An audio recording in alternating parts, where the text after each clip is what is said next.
está la doctora Herrera? Doctora Herrera. Porque la veo más, ahora la veo más en los comerciales que acá en el set. Oiga, sí, está Doctora facturando. Herrera. Muy bien. La felicito, doctora, la vimos ahí. ¿Cómo está? Increíble. Pero además tengo que saludar a la Monse. ¿Cómo está ahí? Tanto matinal. Oye, yo no me bajo de la silla porque es tan alta que Porque me puede cuesta subirse muy subirme. difícil. Doctora Herrera, ¿qué pasó con la influenza? ¿Qué pasó con la influenza? Pero no es lo que está pasando en el hemisferio norte lo que está complicado. Varias cosas, querida Monse, pero 21.000 fallecidos y 37 millones de casos en el hemisferio norte nos alertan, dan en la campanada para que en el hemisferio sur nos preparemos adecuadamente, y este año maravillosamente partió el 1 de marzo ya la campaña de vacunación anti-influenza. Hay muchos vacunados aquí en el equipo ya. Realmente canal. contra la influenza. Vacunados contra la influenza y otras cosas. Pero ustedes son muy jóvenes, por edad no les tocaría. Pero somos trabajadores son trabajadores de las comunicaciones y las merecemos. Por eso. Exacto. Perdón, pero 21, ¿cuántos 21.000. muertos? 21.000 muertos en el hemisferio norte o Así solo en es. Estados Unidos. en Estados Unidos. Solo en Estados Sí. Unidos. Porque siempre, llama mucho la atención, todos los años en Chile, en Estados Unidos, mueren miles de personas por temas respiratorios, influenza, etcétera. ¿Qué porcentaje más de lo habitual de fallecidos es las de este año? Mira, la cifra exacta no la tengo, pero sí son más no vacunados. Eso sí está claro. Las organizaciones, los movimientos que son casi son perversos antivacunas, han hecho mella. Aparecieron muertos por sarampión que no habían aparecido nunca, han aparecido casos de polio. Se ha hecho ya la proyección de lo que puede costar en dinero, en vidas y en costos sanitarios el que no se vacune una cantidad importante de población. Por lo tanto, felicito a Jimena Aguilera, felicito al equipo de salud del Ministerio de Salud que adelantó Eso es la bueno. campaña. Nos Y vacunamos eso acá, es, Doc. es Sí, muy vinieron bueno. para acá a contarnos de la campaña. A ver, Excelente. entendiendo que nosotros por edad no estamos fuera de la población, pero por nuestro trabajo sí. ¿Quiénes sí o sí hoy se tienen que vacunar? Mayores de 6 meses hasta quinto básico, independiente de la edad. ¿Ya? Desde quinto básico hasta 60 años, aquellas personas que tengan cualquier enfermedad crónica que las vamos a describir, y sobre 60 años, todo universal. Labores. Tareas de comunicación, tareas de educación, y ojo con esto porque también la gente que trabaja en educación hasta octavo básico, y en salud, todas las personas que estén a 1 metro de distancia de los pacientes. Eso significa las personas que hacen el aseo, radiología, técnicos, todo. La gente que pasa con el almuerzo, todos se tienen que vacunar. Administrativos de un... Absolutamente. La También. persona que pasa todos los días entregando la ficha clínica o el trabajo administrativo que sea. Ahora, mencionemos un poquito cuáles son las enfermedades crónicas, porque aquí hay una especie pregunta, de... porque Sí, hay todo un espacio de gente que es desde los 15 a los 60. desde quinto básico a los 60. Desde quinto básico Sí, a los 60 que no están dentro del plan de vacunación Que tienen nacional como diario. para la influenza. Claro. Si tienen la plata, ¿usted recomienda que esas personas se vacunen particularmente? Absolutamente sí.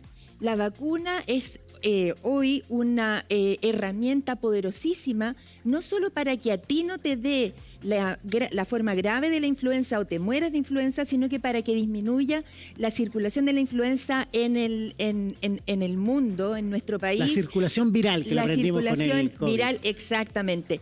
Y bueno, hoy se dispone de esto en los pacientes que son crónicos, y en este sentido, los pacientes con enfermedades respiratorias, asma, EPOC, tabaquismo, pacientes obesos, que ya sabemos que es inflamación crónica, pacientes que hay muchos pacientes actualmente con la mejor precisión diagnóstica de inmunosupresión, que usan moléculas para disminuir su actividad inmune, los inmunosuprimidos, los trasplantados, los pacientes con cáncer oncológicos recuperados en tratamiento.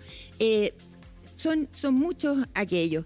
Y les recuerdo que diabéticos se han triplicado en las últimas décadas, obesos tenemos 70%. Pero de muchas nuestros veces la pacientes. obesidad no está diagnosticada y una persona tiene 40 años y es obesa, Sí. pero no está diagnosticada. Sí. ¿Esa persona cómo hace para que lo vacunen gratuitamente? Hay un índice que se llama peso talla, que si tú lo calculas cuánto mides, cuánto pesas, y si es más de 30 el índice de peso talla, el diagnóstico está hecho. Ahora, evidentemente, todos los pacientes que tengan ya sus diagnósticos en el GES, por ejemplo, tienen el paso libre. Pero tal como tú dices, no solo a veces no tienen el diagnóstico, sino que no tienen la conciencia. Una persona que se sienta en tu consulta, no cabe en el asiento, pesa 120 kilos y mide 1,60 m, y tú le preguntas, ¿tiene alguna enfermedad? Y te dice que no. Las personas, ellos no tienen esa conciencia, y sin estigmatizar la obesidad, es algo que hoy tiene que ser un tema de discusión en nuestro país. Sinceremos, lo que se habla tanto, esto de que no se pueden hablar de los cuerpos, y está bien, en un sentido, pero cuando ya involucra la salud, por favor, no seamos más negligentes con ese. Claro. Y es que ahora se sabe que la obesidad es inflamación. Es una inflamación activa, por lo tanto. Es un tema de salud. No es un tema estético, no es, mira, están hablando de lo estético. No, es un tema de salud, de los riesgos que están enfrentando esas personas, porque ahora con el buenismo que no se puede hablar de los cuerpos. Pero... Y ojo con esto. Tú tienes que ser súper empático como personal de salud para jamás decirle a una persona: cierre la boquita, o haga más ejercicio, o haga. No, porque eso es denigrante. Exactamente. Pero sí es necesario transmitir las enfermedades, los riesgos, cómo se acorta la vida. Exactamente. Igual como y es una pandemia mundial antes. Y Chile. Claro. Chile va encaminado a unos países que tienen mayor cantidad de obesos, entonces no tratemos de tapar el sol con un dedo respecto a ello. Bueno, doctora, esta influenza, en cuanto a síntomas, ¿es más fuerte que la influenza habitual?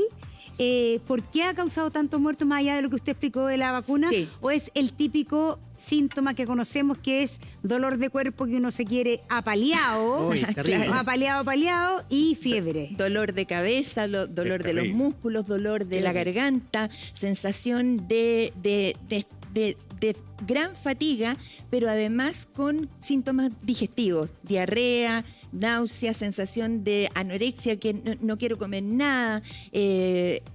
La influenza es muy... Clínicamente es muy fácil de distinguir de la gripe o del resfrío. No necesita un test como la del COVID. Cuando tú me dices no necesita, la respuesta es que se dispone de FilmArray, se dispone de elementos para hacer diagnóstico, y una de las cosas importantes cuando uno quiere hacer diagnóstico es porque tiene un recurso para tratarlo, y existen medicamentos para tratar la influenza, sobre todo en las personas de más riesgo, que son las que hemos ido enumerando: pacientes con cirrosis hepática, pacientes con enfermedades renales. Porque cuando uno le da influenza dice tome agua y paracetamol. Pero hoy día existen otros medicamentos mientras estás con el brote. Por supuesto, está el oseltamivir desde hace décadas como tratamiento anti-influenza. Pero eso hay que usarlo los primeros días para que sirva. Claro, para que sirva, para que acorte el cuadro clínico. Ahí tienen los síntomas, Doc. Tenemos acá rechazo a la alimentación, que es lo que decíamos, la anorexia, ¿cierto? Esto de que no quiero comer, y cuesta a veces alimentar a los niños, a los lactantes o a los adultos mayores que no piden agua, pero tenemos que hidratarlo. Fiebre, más de 37,5, pero además en los niños que sea sostenido en un par de días. Tos, flemas o secreciones nasales, ¿cierto?, que dificulten la respiración, irritabilidad, y estos son en los menores de 5 años. Doctora, ¿empeora rápido? Porque es el riesgo que tienen los papás en la casa. Pasa que, querido Simón, la mucosa, desde la punta de la nariz hasta el último alvéolo del pulmón, es una mucosa que es un continuo. Entonces, cuando tú dices esto empeora, claro, sí, influenza podemos tener muchos, pero a quien puede ser grave es aquellos que va bajando a través del aparato respiratorio hacia el territorio ya pulmonar y se transforma en una neumonía. Por eso son tan importantes evitar las neumonías. Por ejemplo, en el virus sincicial respiratorio, esta estrategia del anticuerpo monoclonal con el nirsevimab ha sido maravillosa, porque no solo evitó las muertes de lactantes, sino que evitó las hospitalizaciones. ¿Doctora? Y en influenza es lo mismo. ¿Y cuándo como papá tengo que llevar a mi hijo al doctor a un servicio de urgencia? ¿Cuando empieza con 37,5 o tengo que esperar un poquito más? Muy buena pregunta. La respuesta al regreso de la pausa, y también las preguntas que usted nos está haciendo, el número que está ahí abajo, más 569-9407-0107. Eso, más 569. Rafita, quédate ahí nomás. Más Así es, 569-9407. A ese no. Estaba por acá. Mándenos sus preguntas junto con la de Alberto, ¿no? No. Veo cinco. Albert. Ya, Albert, al regreso de la pausa, si tienes preguntas sobre la influenza, por favor, es el momento. La doctora está acá con nosotros, no está en un comercial, está en vivo acá con nosotros. Ya regresamos.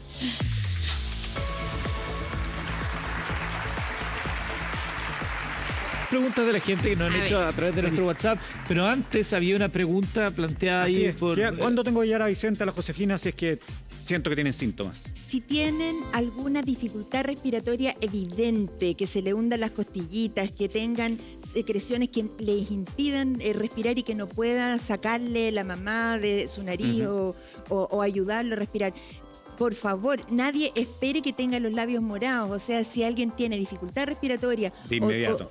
es rápido. Siempre va a ser mejor una consulta de más que una de menos, pero en este caso la primera recomendación es la vacunación, pero no olvidemos las otras: lavado de manos, distancia física. Si la persona tiene factores de riesgo, usar la mascarilla, asear las superficies. Importante, el lavado de manos, como que ahora a todo el mundo se le olvidó después del COVID. Créeme que hay no. que lavarse las Habla por manos. ti, yo me lavo las manos. Y No, no, pero tú, ahora no Yo hay me lavo las alcohol manos gel. una vez al día. Sí. Yo atiendo con mascarilla. Pero no, pero es que uno va, limpio mi antes uno iba a los superficie. lugares y Felito. pedías alcohol gel. Claro. Yo el otro día fui a una cafetería y me compré un café para llevar y quería Y no hay alcohol ya. gel. Me dice, no, ya no tenemos. Ya, digámosle a nuestros auditores que la influenza se transmite por gotas de saliva cargada con virus. Así de crudo es esto. Alguien habla delante tuyo, se tapa, se toca la boca, toma tu vaso, te sirve tu plato de comida, Todo. te entrega un papel y ahí va el virus dispersándose por el universo.